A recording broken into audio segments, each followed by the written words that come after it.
You take a look at the recent track record for the Big Ten, and you see the bowl teams by conference, 10 for the Big Ten, tying with the Pac-12 and the SEC. Although remember, for the Pac-12, that's 10 out of 12 getting into the postseason. So pretty impressive, particularly when you consider they play non-conference games. Again, the Big Ten with 10 teams in. Last year did very well, 3-0 in the marquee bowl games. The college football playoff, New Year's Six games, you have 3 Big Ten teams into the New Year's Six. It's the most of any conference. The SEC had 3 last year. None of them won any games, so the Big Ten obviously hoping they'll do better. Let's run through some of the big games just to review, starting with Michigan State and Alabama, the thing you're going to be most interested in seeing there.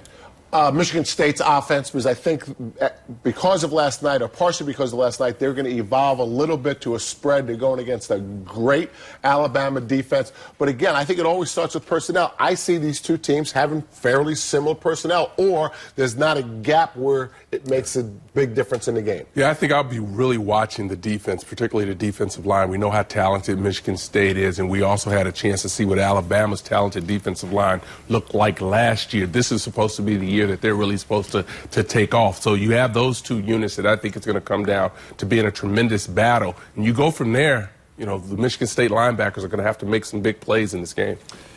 Yeah, there's a guy who's fairly difficult to bring down coming out of that Alabama backfield. Well, that's as big as some of those D linemen. He is really a force, and he's not the only really good running back the Big Ten is going to have to deal with. We were talking about Christian McCaffrey earlier. Got a similar question for Iowa against Stanford. You are most interested in seeing what? Time of possession for Iowa. One of the things that really hurt Iowa last night is they had their defense out there a bunch. I love the way the game was called. I love the way they opened it up. CJ was at his best. They put him in position to create. They just didn't run the ball well enough at times to possess the ball. So I think this is going to be a similar type of game against Stanford, and both these teams, which is unusual in college football nowadays, both these teams value time of possession. Iowa has to win the time of possession. You mentioned the offense, and really, Beathard really taking some shots, and those happened late in the second half of that game. I wonder if they'll take shots earlier in this game to try to loosen some things up for that run game as well, because they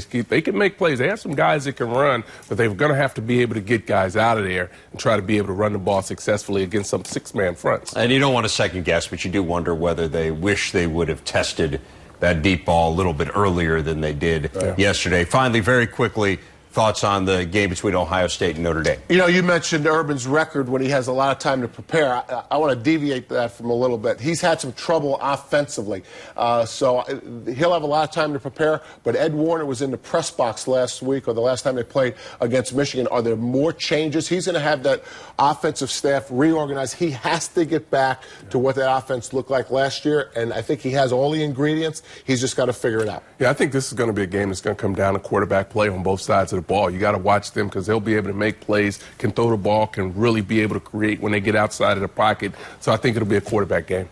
Guys, how do you define success for the Big Ten this bowl season? You win the majority of the marquee games, and I think for me that's it. I think the other games don't matter all that much. They supplement, but if you can win the big games, that's how you continue to change the percentage. And we match up in all 3 of those big games.